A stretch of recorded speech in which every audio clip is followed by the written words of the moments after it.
Baiklah, kita akan melanjutkan materi pembahasan kita pada pertemuan kali ini. Nah, di sini kita akan membahas tentang manajemen proyek.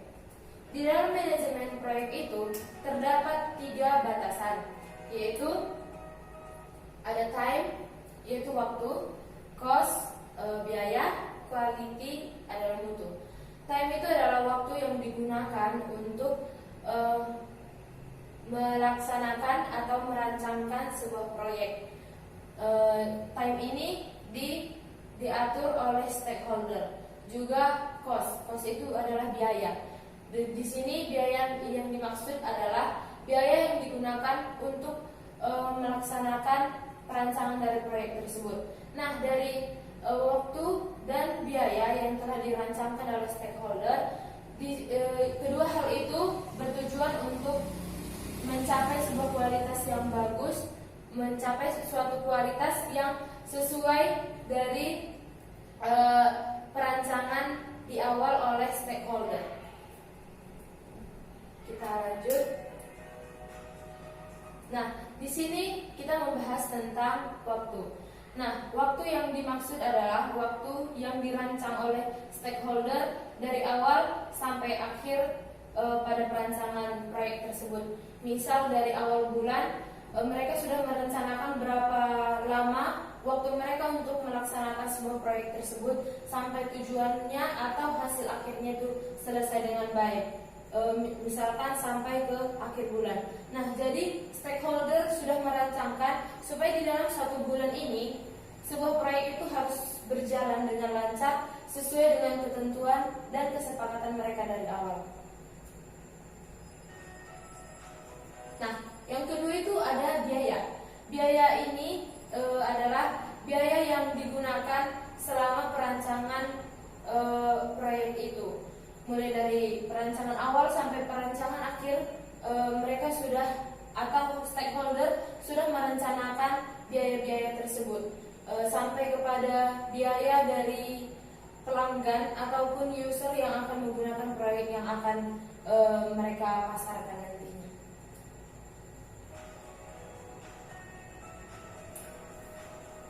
Nah, yang ketiga di sini kita membahas tentang kualitas. Kualitas ataupun mutu adalah hasil akhir dari proyek yang telah direncanakan dari awal. Di sini mutu ataupun kualitas dari sebuah proyek itu dilihat dari spesifikasinya. Spesifikasi itu dilihat dari alat ataupun sarana dan prasarana yang digunakan dalam merancang sebuah proyek itu hingga menghasilkan sebuah proyek yang berkualitas tinggi.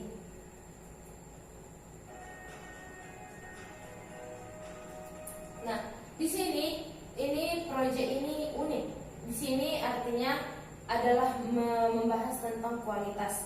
Di sini mengapa dibilang proyek itu unik? Tujuannya adalah supaya proyek ini bisa menarik perhatian users dan bisa dilihat penggunaannya untuk ke depan nantinya.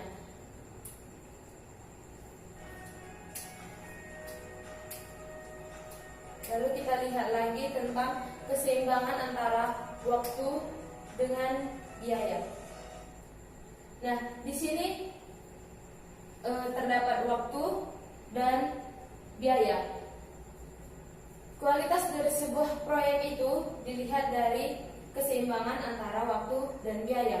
Jika waktunya tepat sasaran seperti yang telah disepakati dari awal oleh stakeholder, maka jika di waktu juga mereka tepat waktu, maka akan dihasilkan sebuah kualitas atau mutu proyek yang sesuai dengan yang dirancangkan di awal.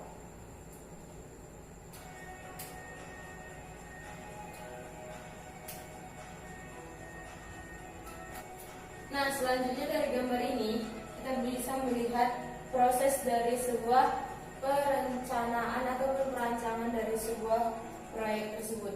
Jika waktunya sesuai dan juga biayanya sesuai, maka akan menghasilkan kualitas yang diharapkan.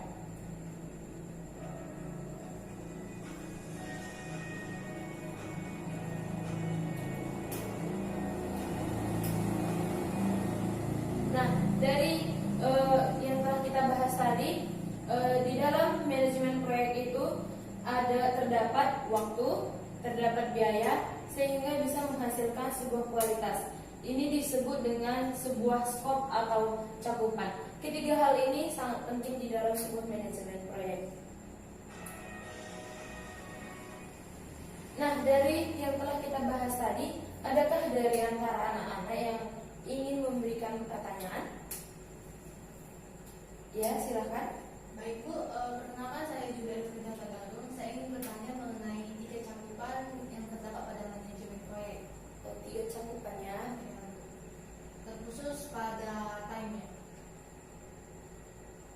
di sini. Ya. Bagaimana Bu jika salah satu dari antara ketiga cakupan ini tidak sesuai dengan apa yang diharapkan, misalnya pada time? Bagaimana jika pada time itu time-nya tidak sesuai dengan ketentuan waktu yang telah diputuskan gitu? Dia melebihi dari deadline yang telah ditetapkan. Baiklah, pertanyaan yang sangat bagus. Nah, di dalam manajemen proyek kan ada 3 batasan. Nah, ada waktu, ada biaya, ada kualitas. Ketiga hal ini saling terikat satu sama lain. Nah, jadi di dalam sebuah perancangan proyek itu, jika kita melihat dari kualitas yang baik, hal ini dipengaruhi oleh waktu dan biaya. Nah, kita lihat tadi misalkan di waktunya kurang memadai, sehingga menyebabkan proses perancangan dari proyek ini terkendala. Nah, dalam perancangan proyek ini yang bertanggung jawab adalah manajer proyek. Nah, jika ada sebuah kendala, contohnya di dalam waktu, nah, yang bertanggung jawab adalah manajer proyek. Jika di sini terkendala, manajer proyek harus bertanggung jawab ataupun mencari solusi supaya perancangan proyek ini harus tetap berjalan dengan baik sampai di waktu yang telah ditentukan, ataupun jika di waktu ini sudah lewat dari kesepakatan di awal. Nah, seorang manajer proyek itu harus berusaha supaya tidak jauh dari kesepakatan dari waktu ini. Proyek harus memiliki kualitas yang bagus seperti itu. Baik Bu. Baiklah, ada lagi yang ingin bertanya? Baik Bu, saya William Bimator ingin bertanya tentang mengenai proyek yang unik tadi.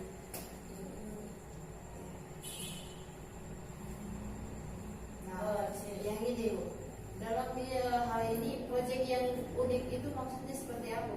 Nah, proyek yang unik ini kan membahas tentang sebuah kualitas dari perencanaan proyek. Nah, jadi unik di sini maksudnya adalah sebuah keadaan yang membuat user bisa lebih menarik perhatian untuk bisa menggunakan proyek yang dilakukan oleh manajemen proyek itu sendiri, di mana proyek ini memiliki keunggulan di bidangnya masing-masing, sehingga proyek ini juga bisa digunakan untuk secara berkala atau berkelanjutan seperti itu. Terima kasih. Baiklah, anak-anak sudah mengerti tentang ini, tentang 3 batasan di manajemen proyek. Sudah Bu. Jadi, apakah kalian sudah bisa menyimpulkan dari materi yang telah kita bahas? Adakah kesimpulan dari kalian? Saya mau mencoba. Di sini dari materi yang telah dipaparkan tadi, menurut saya kesimpulannya itu manajemen proyek adalah sebuah perancangan dalam pembuatan proyek, di mana itu ada memiliki batasan atau yang perlu diketahui dalam manajemen proyeknya, sehingga mencapai tujuan yang sesuai dengan yang diharapkan. Itu yang bisa saya sampaikan Bu. Oke, baik Bu, saya juga ingin menambahkan, mungkin dalam manajemen proyek ini dia seperti yang dibilang kawan saya Juli, bahwa dia harus memiliki 3 cakupan yang tadi itu, yaitu yang pertama waktu, biaya, dan kualitas, dimana ini harus memiliki tujuan yang memberikan kepuasan maksimal untuk si manajer proyek tersebut seperti itu. Baiklah, terima kasih buat jawaban kalian. Nah, kita akan untuk lebih lengkapnya kita lihat ya kesimpulannya. Nah, di sini menjelaskan tentang manajemen proyek adalah suatu cara mengelola, mengarahkan dan mengkoordinasikan sumber daya atau manusia atau material di saat mulainya sebuah proyek hingga akhir untuk mencapai suatu tujuan yang dibatasi oleh biaya, waktu, dan kualitas untuk mencapai kepuasan. Baiklah, terima kasih telah mengikuti pembelajaran pada pertemuan kali ini. Semoga untuk kedepannya bisa lebih baik lagi pembelajaran kita. Dan jika ada yang ingin bertanya bisa nanti ditanyakan via online-nya. Baiklah, sekian materi yang dapat Ibu jelaskan pada pertemuan kali ini. Sekian dan terima kasih.